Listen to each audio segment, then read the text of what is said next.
we're now officially in record. This is the first class that these guys are in that they're maskless since March of 20. So that's really exciting. Kind of getting back to normal a little bit. So many of us haven't seen each other's face for a year and a half or 2 years.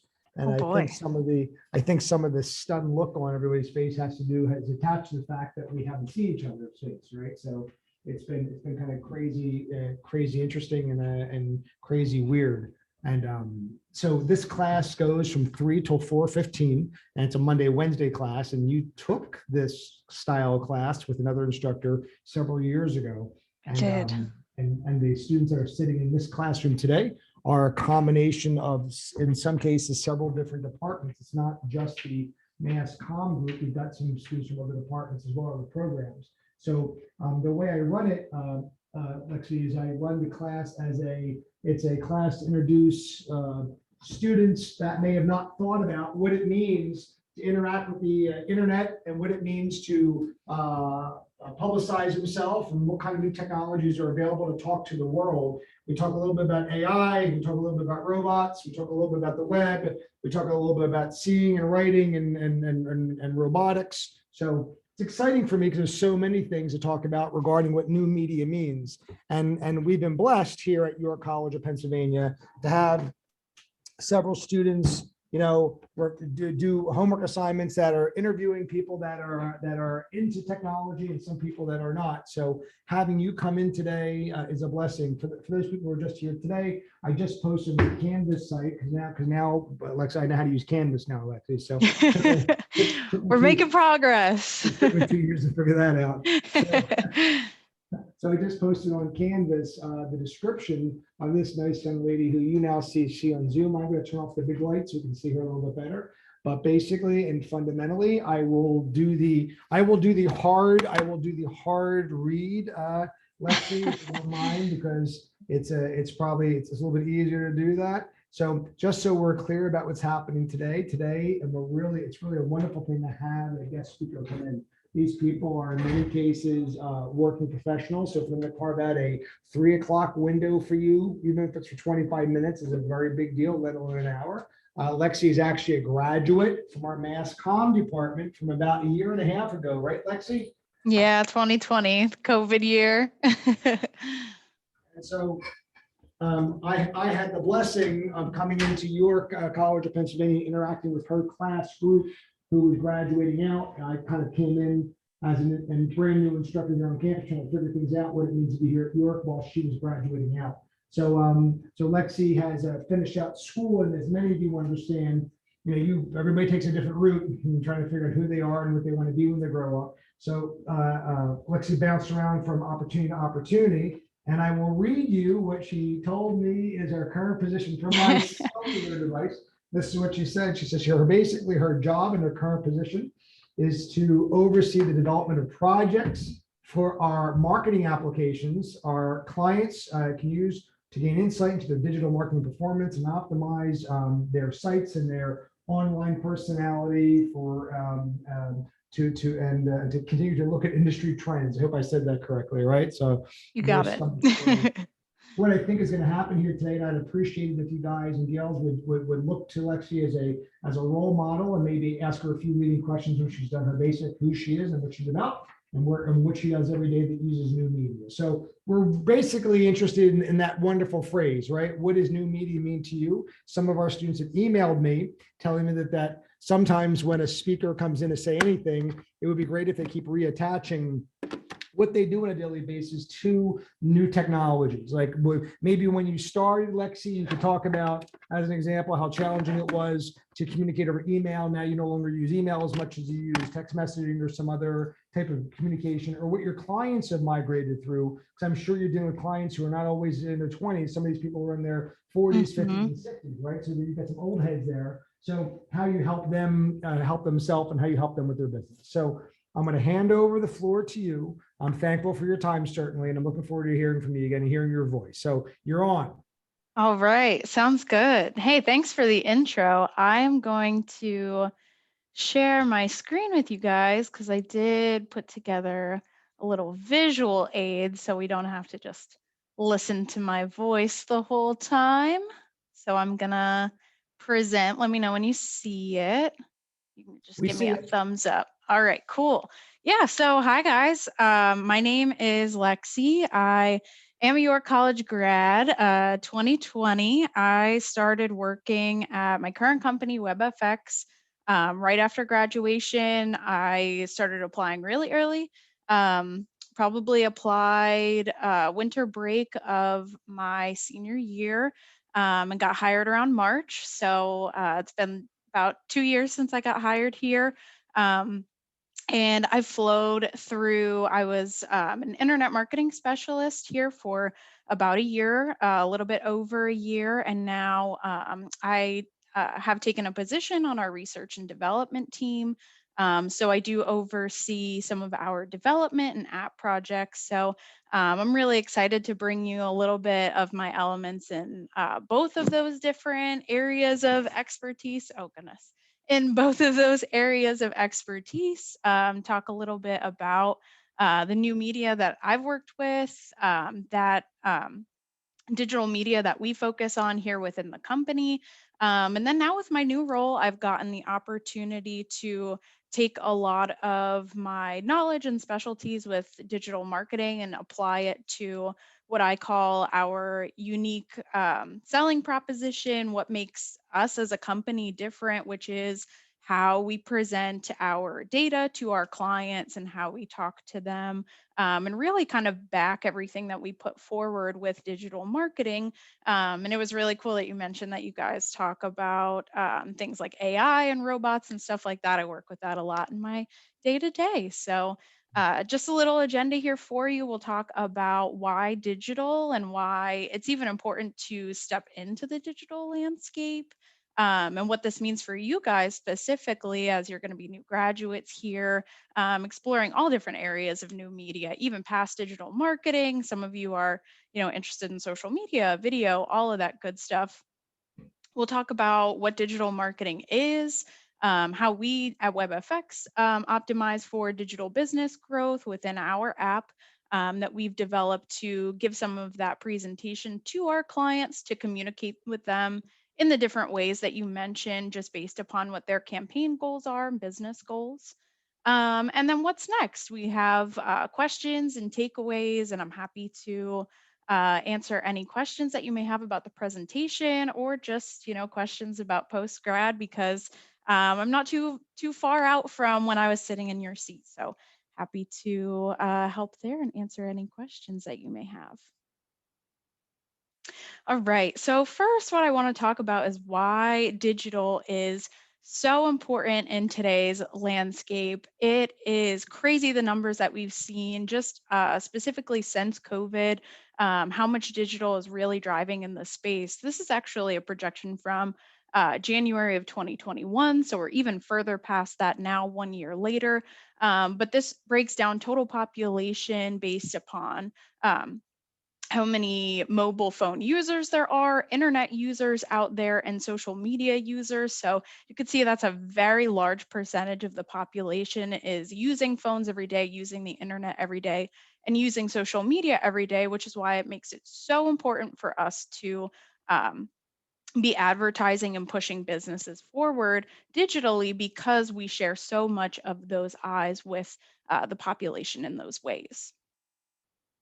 This is the same thing. Social media users over time has definitely increased by percentage, definitely more so 2020, 2021, 2022, really making those increases here, and it's only going to continue in the future.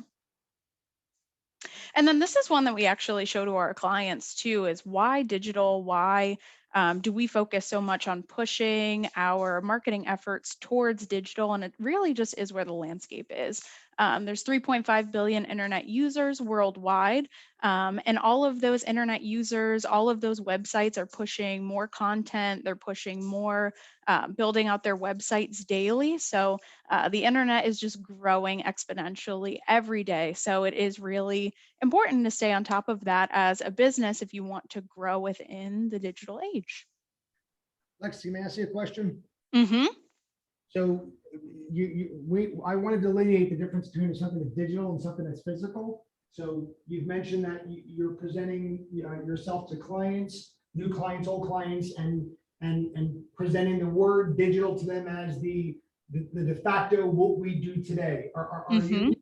Are you saying that in some cases, these clients are accustomed to hard copy three tier folded brochures that they put out in the US mail, and your company says that's okay to continue doing that? However, you need to communicate over the internet, putting much more of your effort into communicating over the internet. So because of that, that's how your business helps them achieve success. Or do you sell them on the difference in the physical material marketing campaigns versus digital? I mean, is that what your company does? It really does depend on the client specifically and what they are typically used to. A lot of the clients that we do bring on are exploring digital media for the first time. They're used to either word of mouth to push forward their business. They're used to traditional media, maybe billboards or even radio spots is becoming a little bit more of a traditional media type that clients are pretty used to working with, but it really does depend on their business goals. But yeah, definitely when we talk to them about pushing them more towards the digital space, those are who are a little bit more familiar with traditional media. And as you mentioned, Craig, there's a lot of business owners who are in their 40s, 50s, 60s. So a lot of this is really new to them and something that they didn't necessarily grow up with. So it is definitely something that we do have to bring to their attention of, hey, this is where you could get a majority of your eyes just based upon how many digital users there are out there on the internet using social media, using apps. It does take a little bit to kind of adjust to that. But then we also do work with clients who have been working with digital media before, who have worked with other clients or have worked with other agencies or have an internal person working on their marketing or media who are a little bit more familiar with it, but definitely turn to us for our expertise on how to navigate it. So as a hanger question, well, I gave these guys an option because I think it's kind of a fun thing to do to make a decision how they might want to do something that would be considered a portfolio piece that would be meant to show to, of course, to employers upon graduation that they can produce during this class. And Hmm. one final project opportunity was them to interview somebody that's an old person, right? Somebody in their 60s, 70s, 80s, and ask them what it means to engage with technology, being an old person or an older person that didn't grow up with the tech. So because you're so well mannered, like, so let me tell you something. When you were here at York, I didn't ever worry about you finding work opportunities. There are several other people I did, but I never worried about you because I Thanks. knew just from interacting with you and how you acted in the hallway that you were an old soul trapped in a young body, that you were able to talk to people at their level. What kind of challenges have you had trying to sell adults that are traditionally a billboard person or a television commercial person or maybe a radio person to transition over to a high level internet based campaign model? I mean, to talk of that as you go. I want to hear about how you navigate that landscape of the older person that you're trying to say, well, look, there is this thing called Twitter, there is this thing called Instagram. Like, so talk of that too. Okay. Yeah, for sure. I think for us specifically, we do have the scenarios where sometimes we are just hit with um, traditional points of contact who want to continue and aren't really open to that change and do want to continue with traditional media. In a lot of those cases, we do actually end up turning a lot of those clients away just because, in the grand scope of things, we do look for clients who are going to be long-term clients and do see the value in digital media and what we're working into. And those clients who are open to learning more things about digital media and are open to that side of it, it really does come down to the proof that we can show them, talking about any of the case studies that we've already done. So, really talking to business owners, if it's a home services client, if they deliver heating oil to homes and they are very set in traditional media or that's all that they've worked with before, for us to speak to them about that, it is really important to talk about.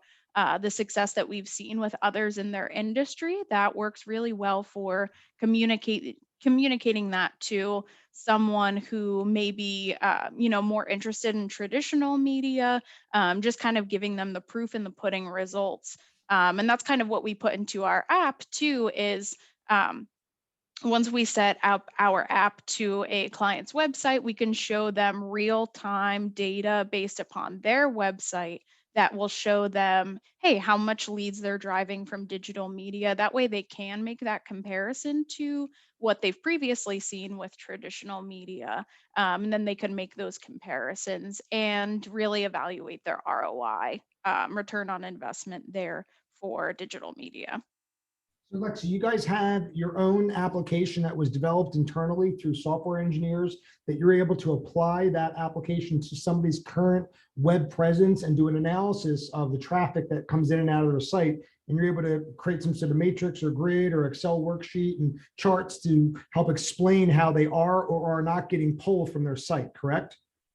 Yeah, I have within the slide towards the end a little bit, I'll show you some of our proprietary tools. We have probably about 12 to 15 all within our app that have, they serve different functions for different data metrics that we're trying to track, or just kind of those proof in the pudding results that we do display and show to our clients.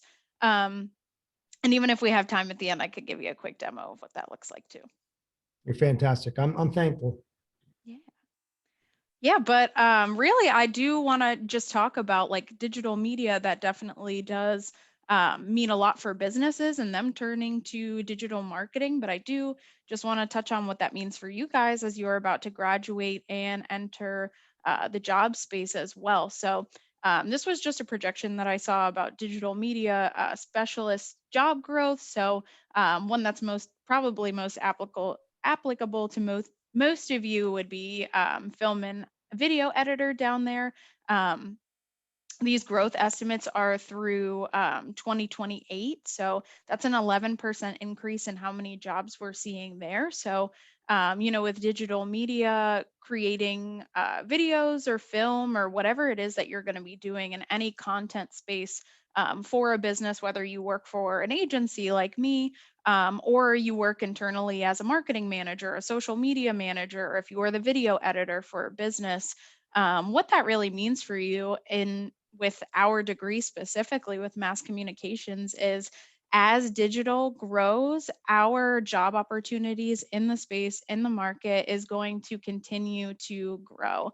Probably 5 years from now, we won't even, right now, we probably can't even think about in 5 years how many different variations of jobs might be created or applicable 5 years from now that maybe we don't have today. So, we really do have a lot of different options in the space, whether it be marketing that you're interested in, or social media, or video. A lot of it all comes into content creation in the digital space today, just from how much content we do consume on the internet through mobile and social. So, what that means for you guys is a lot of job opportunity and a lot of different ways that you can navigate through your career.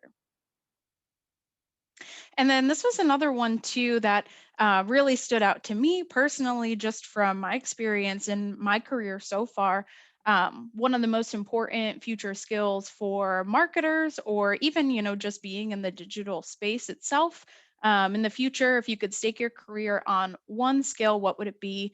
And that 30% there is to data analysis and measurement. So this is super important for any career or field that you guys could be pursuing, even if you're working for a newspaper and you're putting out content into a newspaper, or you're working for um, any digital media outlet. Data analysis and measurement, knowing how many people you're reaching, knowing if you're reaching the right audience, who you're presenting that information to. This is applicable as well for if you're creating videos for a business, or if you're creating content for a business, whether it be blog posts or social media posts.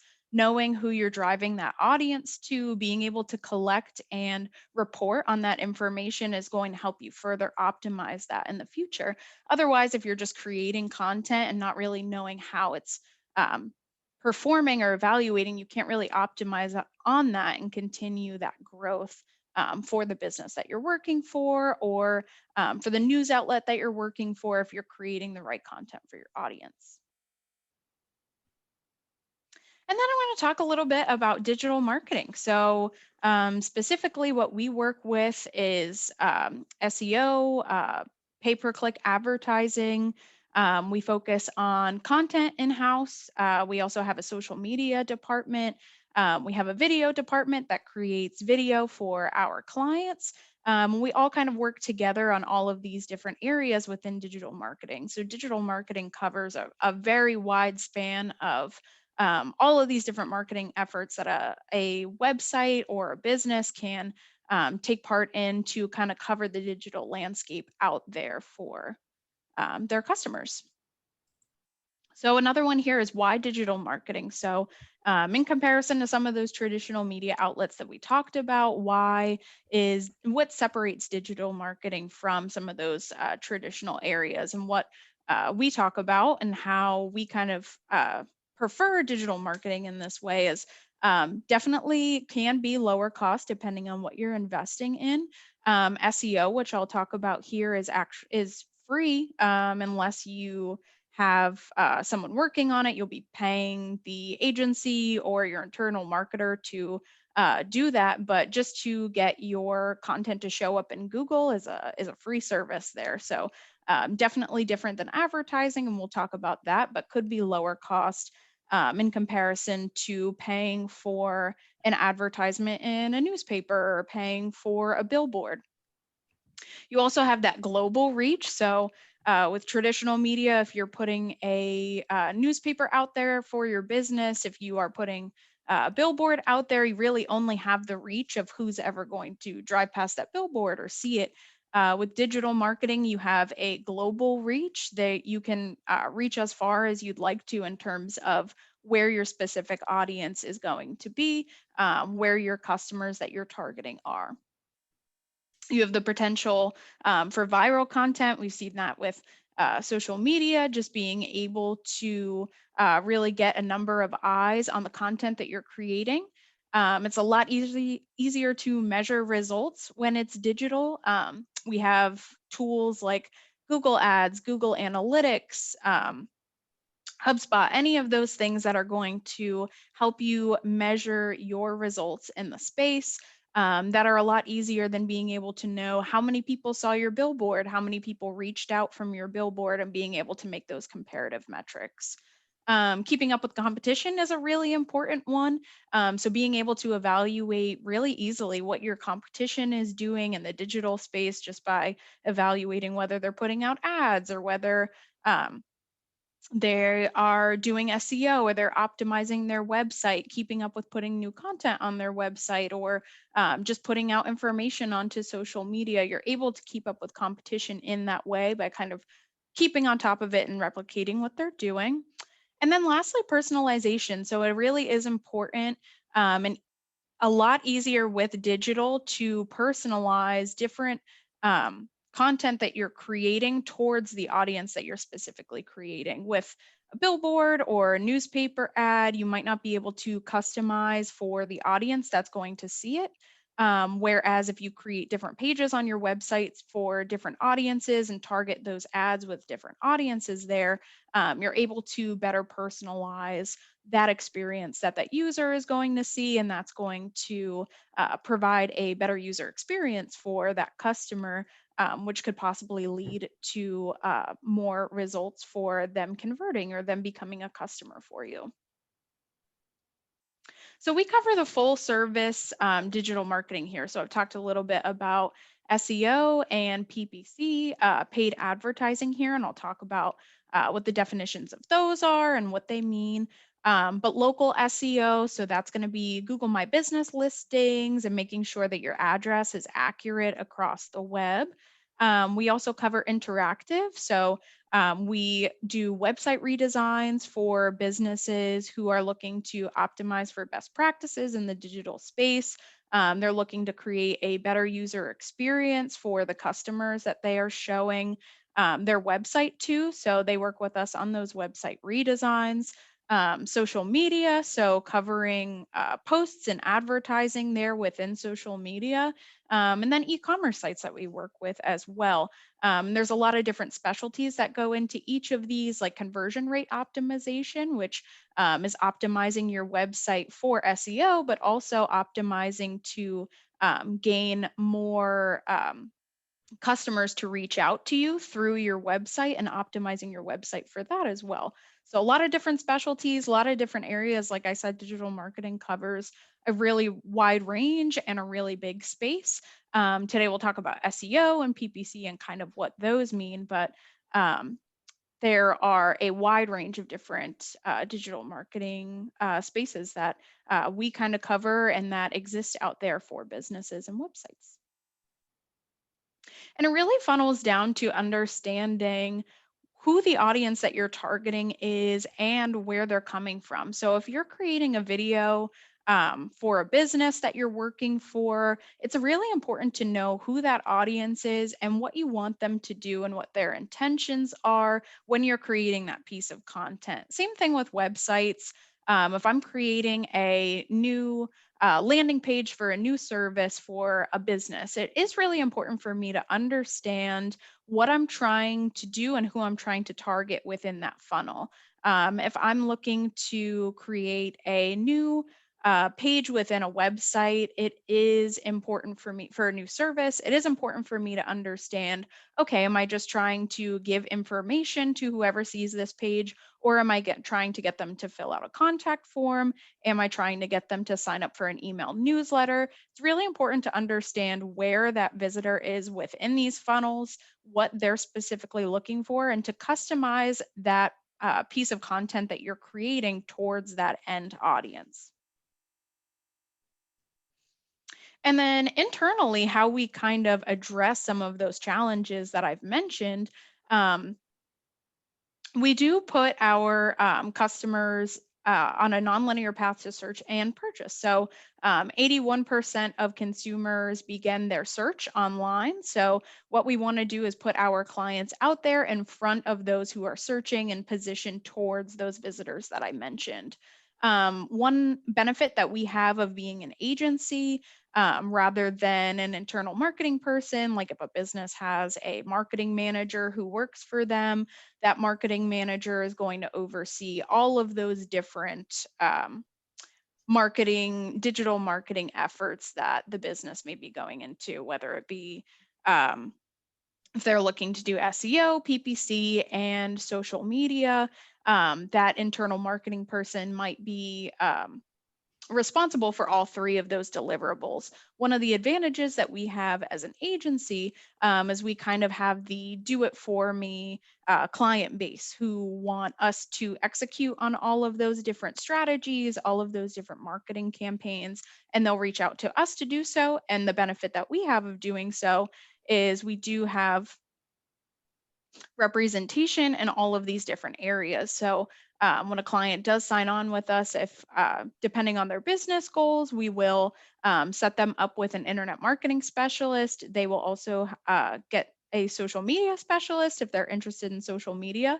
And then any of their points of contact have a whole wide range of internal departments that they can connect with for their expertise. So if the client is very interested in video and wants to address their client base with video, we have an internal video team that could provide their expertise there. We have a content marketing team. So any content marketing, which is a major key ranking factor for Google and other search engines with search engine marketing, we have an entire content team that'll be able to create that content. So a lot of different expertise outside of that one point of contact that maybe works with the business, which is where we get a little bit of that advantage rather than just an internal marketing person.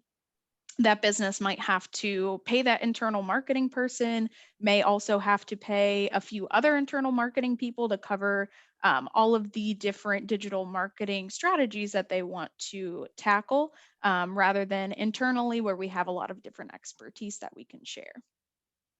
Alexa, I've got a question for you. Gotcha. What So the word video person or videography or video team came up a couple times in your presentation today. Mhm.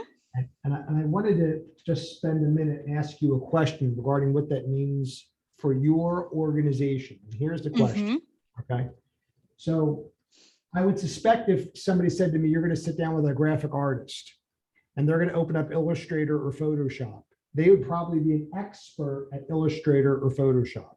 They'd probably know how to make graphics and help develop a logo for my organization and maybe make the logo and export it as a PNG and a GIF and a JPEG and all the rest of the types and styles, right?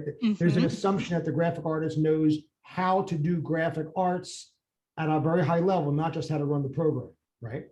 Right. So how does your organization view the video people who you have working for you? Are they equipment operators in that they had to put a light kit up in the air and a tripod and a camera and a microphone and record somebody competently telling their story? Or do you view them as storytellers who have to know how to write a script and tell a story and use the video gear to help facilitate that message? What do you mean by your video team?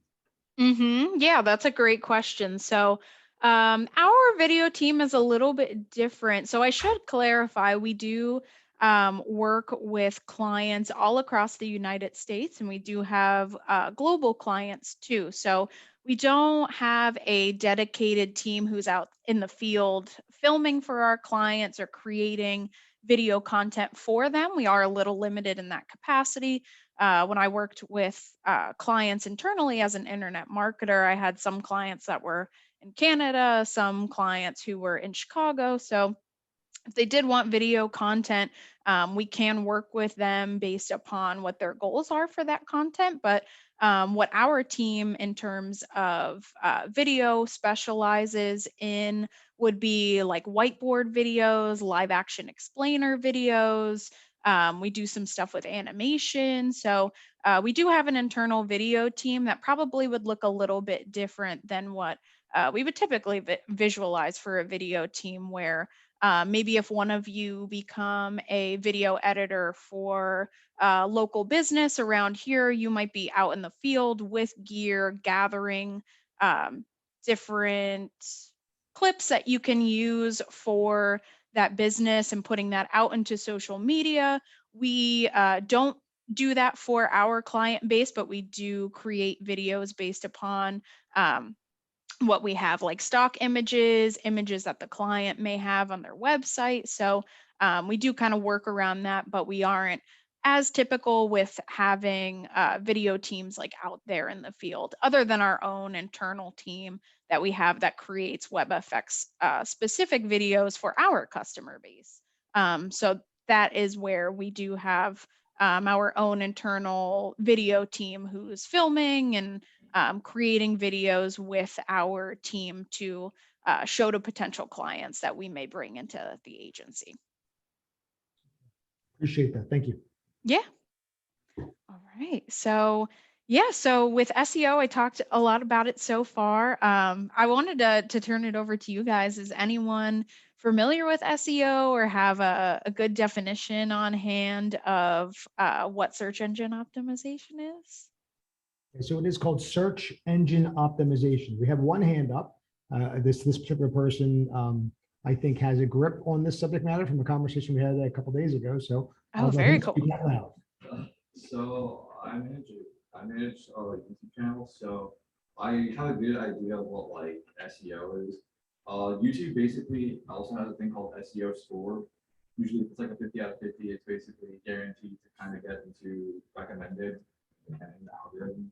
So usually what we do is we're trying to make sure it's like correct tags. So including name of the title, including proper tags that correlate with the video and such. So that's basically kind of what SEO is. I'm pretty sure it's probably different for like something else. So I don't know how it is for like different platforms, but I just know for YouTube specifically, it's basically a lot of like make sure whatever you're trying to put out there correlates with the video, but also make sure that it's also something like um gonna get you the most searches and stuff. It's hard for me to kind of articulate, but I have like a good like understanding of it, and I know how to like use it. Yeah, that's an awesome example. YouTube, a little bit different because their ranking factors and what you could get a client that you're working for, creating videos for, is a little bit different than what Google looks for and what they're showing specifically. But yeah, covering the same thing, you want to optimize titles and different things to what Google is specifically looking for. So with SEO, that's going to be with search engines. We primarily focus on Google just because a great percentage of users out there are using, off the top of my head, I don't have the percentage, but a large percentage of search engine users out there are using Google. It's like 98% in comparison to any other search engine, Bing, Yahoo. That's more or less the 2% there of where people are conducting their searches. But organic traffic, SEO, is what we call organic because you're not paying for it. So when someone searches for something like home heating repair, for example, all of those different listings that Google pulls up for home heating repair is going to be based upon what Google organizes as the best result for that specific user. What we optimize for on a client or business's website is we want our client to show up there within the top 10 results within that first page. So we're optimizing that client's website for what it is that Google is looking for specifically. So how we're able to kind of identify that does depend on the search query. So we do research into what specific keywords that we're targeting, and we will optimize those pages for those specific keywords that we do want to rank for in Google so that our clients can get the maximum kind of visibility there from that search engine. And then why SEO? Like, why do websites need it? Why do clients need it if they already have the opportunity when someone searches something to pop up organically and they don't have to pay for anything. There's no advertisement. It's just what Google decides is most relevant and most important. So good SEO optimizes for visibility online. So more traffic means more leads and more sales for our clients, which at the end of the day is what they're looking for. They want to grow their business.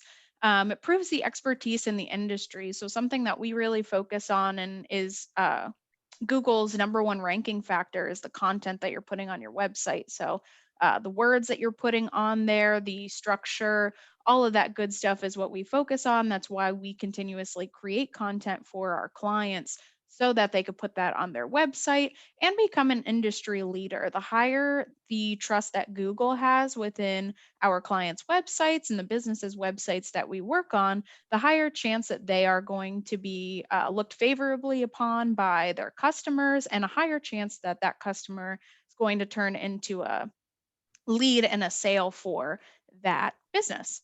And then it helps solve problems with the target audiences. So with SEO, you can provide solutions for customers who maybe just are looking for more information, who are more on the informational side of, I need information from this search. I'm going to search for it. I'm going to get the information that I want, and I'm going to leave. And that's okay. We do a lot of what we do for brand awareness, as well as trying to get more revenue and more sales, because the next time that that customer may be searching for something or looking for something, they may have the intentions of buying. They may have as much information as they need to be able to make a purchase at that point.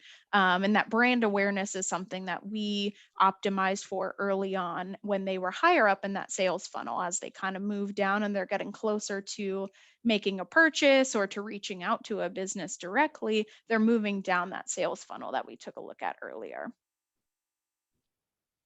And then just briefly, what SEO can do for businesses allows us to pull together an entire marketing strategy. We want to build revenue for those businesses. We want to improve their online visibility. We want to give them data-driven, valuable results. So we want to show them the metrics behind kind of the results that they're seeing online and use those best practices to evolve with that data. If we see that something's working based upon that data, we want to put more of our efforts into that because it's working for that particular business and it works, for that business's particular industry. So we want to put more of our efforts into what works data wise so that we can continue to kind of optimize and grow on those results. How do we stay up with Google's changing algorithm? So, as Google evolves, as it gets bigger, as a search engine, they are constantly changing their algorithms for how they structure those search results when someone searches for a particular term. So, internally, we use something called Prediction Genius FX, which is one of our tools that we have within our app that kind of forecasts or predicts based upon some of the data that we've already collected from that client's business and how they're performing online. So we can take those predictions and use those predictions to our advantage. And then the other half is all of the expertise that I talked about that we have in house between all of those different cross departments and all of those different areas of new media that we have within one wheelhouse and within one company. We're able to kind of rely on that in those different areas to build our strategy and to stay up to date with what Google is changing on their end so we can make those optimizations for our clients on our end. And then PPC, paid ads. So where this is a little bit different from SEO is whenever you Google something, you ever see those first like 3 ads that pop up there at the top. So that's paid advertising. Those are businesses who are paying to have their product or service or whatever they're looking to advertise show up there at the top of Google search results before anything organic. So before any of the natural listings that appear, those ads are going to appear first. So with paid advertising, why do websites need it if they are showing up for free with Google's natural results? It provides more control over who's seeing the ads, so you can create custom audiences for your ads to specifically show your ads towards a particular audience within a particular location. You don't have as much flexibility with those natural organic results. You can't really target as easily because it does depend on what Google wants to show or what Google is basing off of the content on your website. So with PPC, you are allowed to get a little bit more strategic and you are allowed to specifically bid on keywords that you're looking for. So with my example from earlier, home heating repair, you are allowed to put your dollars that you are paying for your advertisement to show specifically towards that search phrase, which allows you to be a little bit more strategic with where you're placing those ads.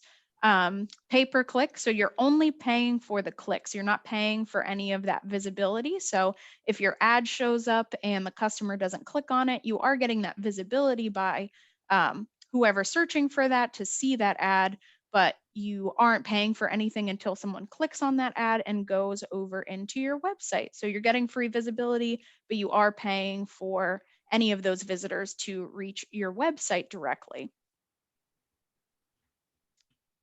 And then same thing, what PPC can do for your business is a little bit different than SEO, but kind of the same in the same way. So you can create a strategy and a pay-per-click model and really funnel down to the audience that you're specifically looking for. And you end up with higher conversion sometimes in that way because you are able to kind of segment and funnel where you want to put your dollars towards what your digital marketing goals are. If your digital marketing goals are to increase your revenue and to get more sales, you might only bid on keywords that you know are the keywords that are out there with the search intent of someone purchasing something. So if someone looks up something like buy water bottle and you are selling water bottles, you're able to kind of do that and funnel that down a little bit easier.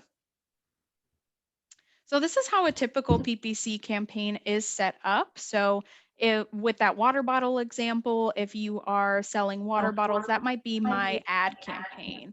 And then I'm going to break that up within Google Ads as ad groups. So if I want to sell red water bottles and I want to sell blue water bottles and they have different audiences, people are searching for different things for a red water bottle versus a blue water bottle, I'm going to separate those into ad groups based upon those different campaign goals that I have. Then if I know people are searching for red water bottles near me, or if they're searching for red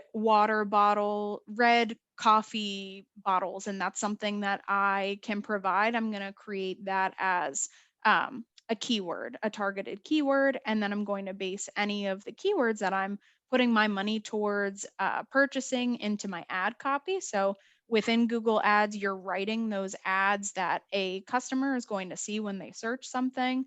And then the landing page, you have to direct them somewhere within your website. So you either create a landing page specifically for those ads that you're showing, or you send them to a specific website that covers the product or service that you're providing. So different things that we talk about with our clients, SEO versus PPC long term. So SEO, because you are continuously building out your website, you're optimizing for Google, that's going to continue, and that's going to be that long-term strategy.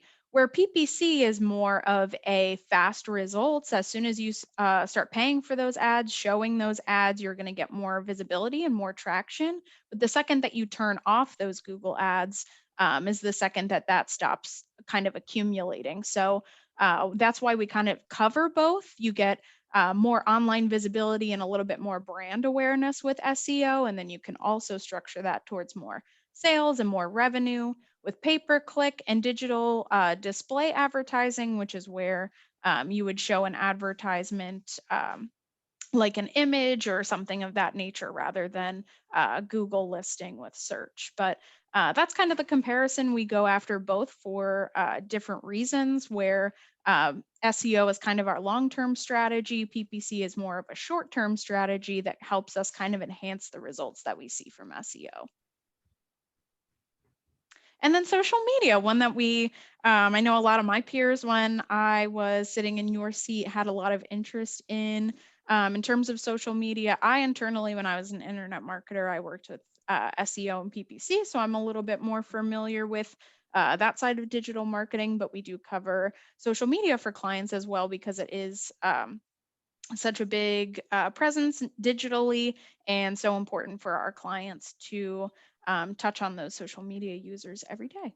So social media, and you can really customize what social media you're focusing on based upon your business goals. So a lot of clients internally will use Facebook and LinkedIn for more of the visibility if they are selling to companies. So if they are B2B, if they're business to business and they are looking for customers within the business space. So us, for example, we are B2B. So we are a business that is looking for customers who are also businesses. We're going to look to Facebook and LinkedIn because our audience is better structured there, because those are typically businesses that are looking for other businesses to get some visibility and awareness there.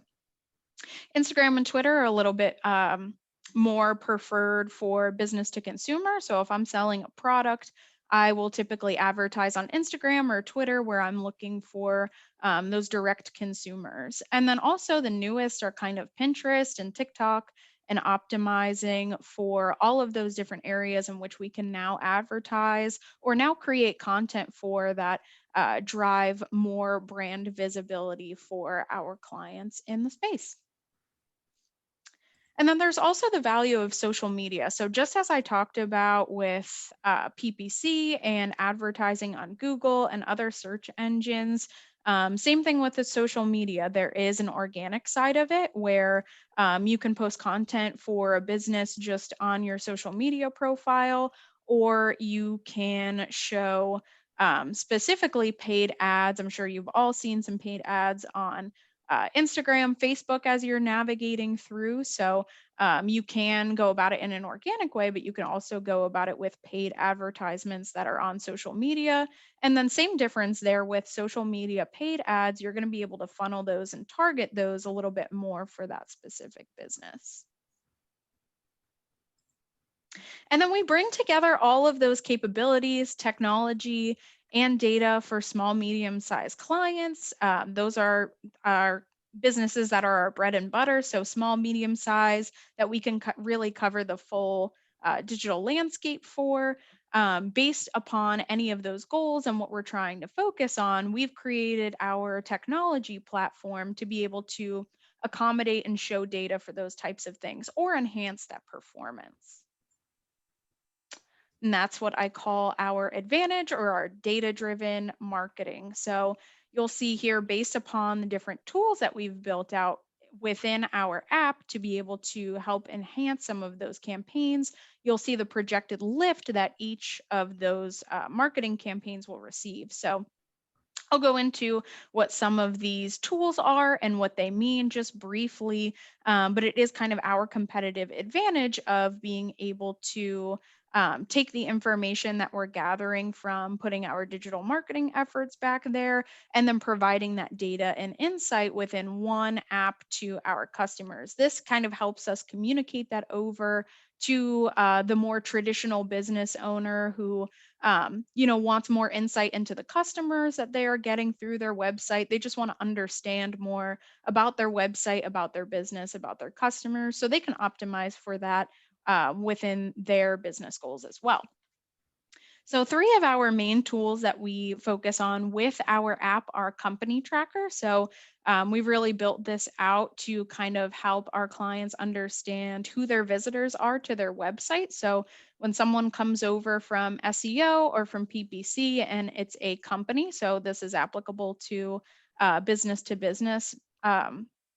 companies that are focusing on trying to attract other businesses as customers, they'll be able to see what companies have checked out their website in real time. So very, very cool, something that they wouldn't be able to, some data that they wouldn't be able to see through just Google Analytics and other tracking. So just based upon the IP of that business, we are able to collect what companies are checking out their website. Lead manager, so any contact forms that you've seen on a website when navigating through just being on the internet, checking out a website, whenever you see a contact form, when someone fills out that contact form, we collect that information, but we can also see a little bit about the journey, the different pages that they checked out on the website, how much time they spent on the website, and different metrics like that, where we're able to evaluate how qualified that lead is, how qualified that contact form is, because in the end, we want that to drive revenue for that business. We want that to become a key component into driving more of those leads for that business, driving more revenue.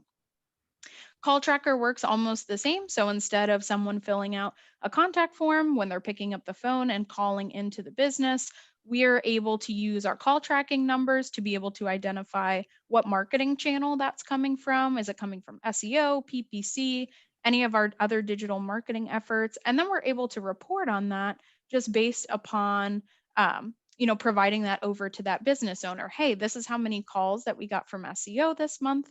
This is how many calls that we got from PPC this month, and being able to show some of that data behind the efforts that we're working on, and then in turn show that growth. So we're collecting year over year performance. Hey, last year you got 15 calls, this year you got 30 from SEO. Shows that growth within that marketing channel over to our clients that they may not get just from traditional tracking. Another really cool one that we have that we've developed for our clients, I mentioned earlier how important it is to stay on top of the competition as a business owner and see what your competitors are doing so you are not falling behind in the space. So competitor spy, after entering in the website of some of your competitors, it will use some of our data and some of our data partners out there to collect different metrics like the number of pages that they have on their website. So you can compare your website to the competitor. If they have 60 different pages on their website and we only have 13, they're going to get a little bit more visibility from how many pages that they have in comparison to us. We're able to see total word count, linking root domains. So this is how many other websites are pointing in the direction of your website, showing Google some trust and authority there. So really making it easy for our clients to evaluate where they stand in the digital space in comparison to their competitors. But yeah, so overall, that is kind of what we cover here in a digital marketing space. But I did just want to lastly, I touched on it a little bit earlier, in terms of careers for you guys, and that's really, what I've focused on, and the types of new media and digital media that I've worked with. But there's a ton of different areas of opportunity for you in the space. It doesn't have to be through an agency like ours that covers all of those different areas. There's a lot of different areas of expertise that you can go into. We had a great example there of YouTube and creating content for YouTube. And it is really important to understand the space and to optimize. I don't think when I was in college and I was really focused on video production, so I did a ton of video, and I never thought I would be working in software development, but here I am, and creating uh, things for marketing. I don't think I ever pictured myself in marketing either. So I guess just my biggest piece of advice is just try new things and learn new things and see where you could put your mind to. And I think it's important to always kind of have in the back of your mind that when you're creating something, you're creating it for someone. So whether that whoever that audience is, I think a lot of times when I was creating video content and stuff, I didn't really think about or realize like who I was creating this for. I think I thought a little bit more about the business that I was creating it for, or the project that I was working on, rather than who the end goal is for and who's supposed to be watching it, and if it really meets any of those objectives. So you can really apply it in a lot of different ways. But yeah, I'm open to any questions or any takeaways that you guys have from what we talked about today, whether it be about digital marketing or just pursuing a career. I've done it less than 2 years ago, so I can kind of help you guys out with any of those questions too. Okay, Lexi. So we've got a couple things going on here. Number one, I want to thank you very much for what a wonderful presentation. I'm not completely sure how you created this material, or this is something you cobbled together that you use when you deal with clients and trying to talk them through the process and maybe to convince them and secure them and do the appropriate sales material. But this was a wonderful effort on your part to communicate with students about what it means to do what you currently do. I know we have about 15 minutes, right, before the students really need to get up and kind of run out of the class. So I'm going to allow for 1 or 2 questions, I guess, and then we'll wrap it up. And that will be probably how much time we'll have. But I do want to thank you for all the effort you put in today. It's really pretty amazing. And I do want to say out loud, I don't think you learned any of this here at YCP. This is something you somehow had to learn on your own, and the people that run your business, you have to wonder where they learned everything. Like how do they get their hands on all these technologies? I'm sure you've got a very interesting combination of scientists all in one room, right? So they're all from all different facets of the industry. So I thank you. Okay, there's a couple questions. Sir? I was gonna say, since you also mentioned you did stuff with SEO, I was wondering if you also did stuff in correlation to like metadata or stuff with algorithms. Yeah, for sure. So we have a team internally who focuses on algorithm and algorithm changes. So when I'm working with when I was working with clients, I had a client base of like 12, and anytime that there was like a Google algorithm change, our team was aware of that and were able to optimize for that. But at least within our company, we are all kind of ongoing learners. We have an ongoing learning program. We're always taking to our Twitters. For a lot of the marketers, they have their own like marketing Twitters that they all follow and use with each other to share industry insights. So we're always kind of doing our research and keeping updated with changing algorithms or anything that's going on in the space, and kind of keeping ourselves accountable for that so we can make changes to algorithms or anything that we're noticing that's changing within the space, whether it be through search engines or through YouTube or Amazon or any of our teams that focus internally on marketing in those areas. So that was one question. Do you want to stop sharing your screen? Yeah, sure. Yeah. Yeah, I'll be able to see you guys a little bit closer. There we go. What a wonderful thing. So you've experienced other lectures from other teachers and other classes. You have a question for Lexi? She was out working, active supporting herself, made a dent in the industry, figured out a niche, call it a niche, right? So you guys have some more questions relating to what she does and how she does it? Please. So I have like two questions. So why did you choose like marketing to go into, and why did you choose like an agency over like doing it? Yeah, that's a great question. And my answer to that is I don't think I did. When I was applying for jobs, I was approaching it probably in the way that many of you will too. It's like, hey, this is an opportunity. This sounds like something I might enjoy. I'm going to throw out my resume there and I'm going to apply. I had heard through the grapevine that WebFX was a good company to work for, so I decided to put out a bunch of applications and just see where it landed. I Like I said, when I was in college, I was really set and focused on video production. I don't think that's necessarily changed for me. I am still interested in that, and maybe in the future we'll pursue doing that on the side. But I also started a career in marketing and wanted to learn more about that, and really ended up enjoying everything that I learned here internally. Like Craig said, I didn't learn a lot of this in college. I focused primarily on what all of you focus on, but I did learn from industry experience. Now, from how much expertise we have in house, we do have a boot camp that takes me through learning all of those different things. So that was kind of where my interest sparked in marketing. But yeah, I just kind of took a chance on it, to be honest, and hoped that it would be something that I would be interested in. And I even was originally offered a position here for project management for our website redesigns. And they called me, that offered me the job. And I was like, I don't know if I would like this, to be honest. I want to work for the company, but I don't know if this specific position is something that I'm interested in. And luckily, they were able to kind of modify that to what I was interested in and what I wanted to learn more about. So I was really lucky in that regard. But I would say, as a piece of advice, just stick to your gut. And when you're looking for a career, it is probably just as important as, having something that can support yourself, of having something that you really enjoy and something that makes you happy too. Did it answer both your questions? I'm trying to communicate with multiple people here. It's crazy, crazy train. Lexi, remember being a student sitting in these hallowed halls and having somebody come in that knows so much about a subject matter that it's hard to understand, and you don't have the questions to ask, right?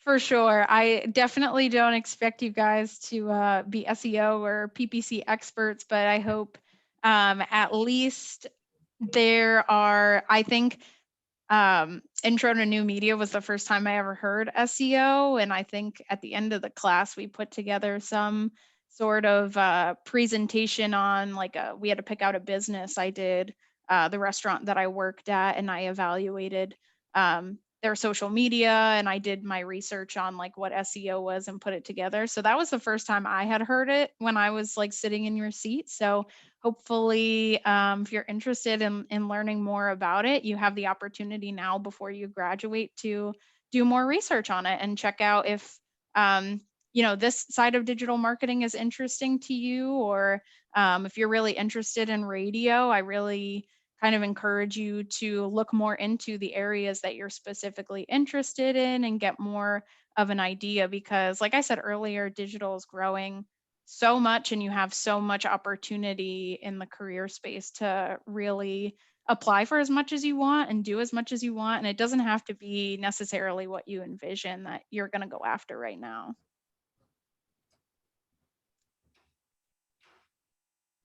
In comparison, if I could ask you one leading last question, Lexi, in comparison to the graduation of the graduates that were in your class, and maybe a little bit before and a little bit after you, because I'm sure you know some people that have finished up before you, and you're probably still in contact with some of those people that graduated in your class. how many people didn't take that road less traveled, and maybe they're happy to see you be successful, but they wonder how you did it. How you're talking to some graduates that are like, wow, it's so great that you're working. And are a lot of our graduates finding work in similar job opportunities and positions as you are, or is yours very, very specialized?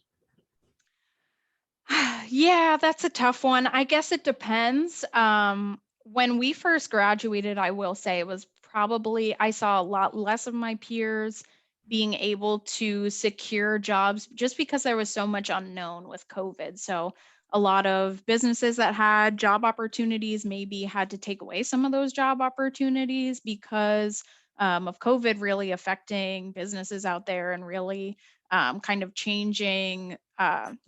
The positioning for a lot of them to be able to hire and to be able to pay someone to work for them. So it was definitely a mixed bag. I mean, like I said, my advice is to apply super, super early and have as much, opportunity for you available. That way you're in a position when you're graduating that you're set and you know how it goes. But it's definitely not always super easy to be able to get a position just based upon location too. There's a lot of different areas that, like New York and these bigger areas that have a lot more opportunity for content creators and the type of work that we work in rather than um, York or Harrisburg or whatever. I don't even think I mentioned where WebFX is located. We're located in Harrisburg, PA. I'm actually going to be working out of our St. Petersburg office starting in June, so I'm relocating. But yeah, I would definitely also explore different locations that you're open to. And that way it makes your job search a little bit easier if you're in a location that you really enjoy.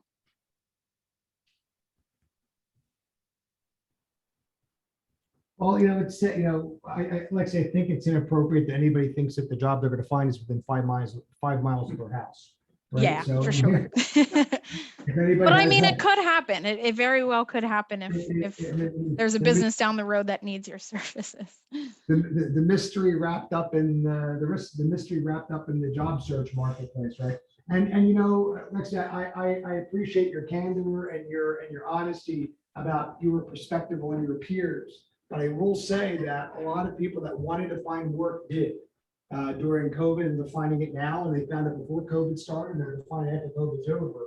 I don't think COVID's ever to go anywhere. I think one of the challenges is you're in a position where you actively found employment opportunities. You knocked on doors, you did the search, you upgraded your talent, you upgraded your skill set, you didn't let any of the school classes or instructors or projects stop you. Like being that student who wants to make sure they live a life outside of college, right? So you made that happen for yourself. So I'm proud for you, I'm proud of you, and I want everybody that goes to schools like ours to be actively, gainfully employed. Thanks. the- Thank you. the question was a kind of a packed question, like about the people who you went to school with, because there's always that thing when you're in school where everybody thinks everybody's going to work, right? Everybody's going to work in the industry. And the truth is people find work because they knock on doors, and you knocked on a lot of doors. You made it very clear, start early, start hard, and push consistent and never stop. And you landed, you found, and that's because of you. It's not because of your College of Pennsylvania, and it's not because of me or an instructor that one of the instructors that that you remember from here. It's because of you. And the people that are here in this room right now will have that same experience. They're going to find work because they push, not because of me or Jeff or if Lowell was still wandering the hallway or Brian, right? It's because they push. So I'm proud for you. I'm happy. Very, very good point. Definitely take all opportunities. If Craig or Jeff or anyone, offers you an opportunity to gain more experience, that's definitely one of the biggest things for me, as I always tried to take every opportunity that came my way. So that really helped me gain experience and have other things to put on my resume. I'm thankful. Any last But questions? one last shameless plug as well. We are always hiring new graduates, so feel free to check out our website and check that out. Also, if you have any other questions that you wanted to ask me or whatever, didn't want to talk about it over class, send me a request on LinkedIn. I'm happy to connect with you guys. And be a connection for you in the professional space. But yeah. I got one more question. Yep. You guys do like paid internships by any chance? Yes, I'm not sure if there are any available at the moment, but a good place to look for them is on the website if we do have openings for them. But yeah, we do. That's an interesting phrase, right? Lexi, paid internships versus an internship that you do and you don't get compensated for. It's good to hear that some organizations have the money or put the money out to pay people for specific services. And I will say, never expect to pay an internship if you're going to go somewhere and you don't bring something to the table. You have to bring something there that they can use and they can make money off of you, or else how they're going to pay you. They just don't pay you because you're there. So it's a trade. You're working for them, so to get experience, and they're utilizing you to help fulfill their client needs. Lexi, I can't thank you enough. Once again, round of applause for Lexi. Thanks, guys. Please be aware you were talking to somebody who graduated right from the same school you went to.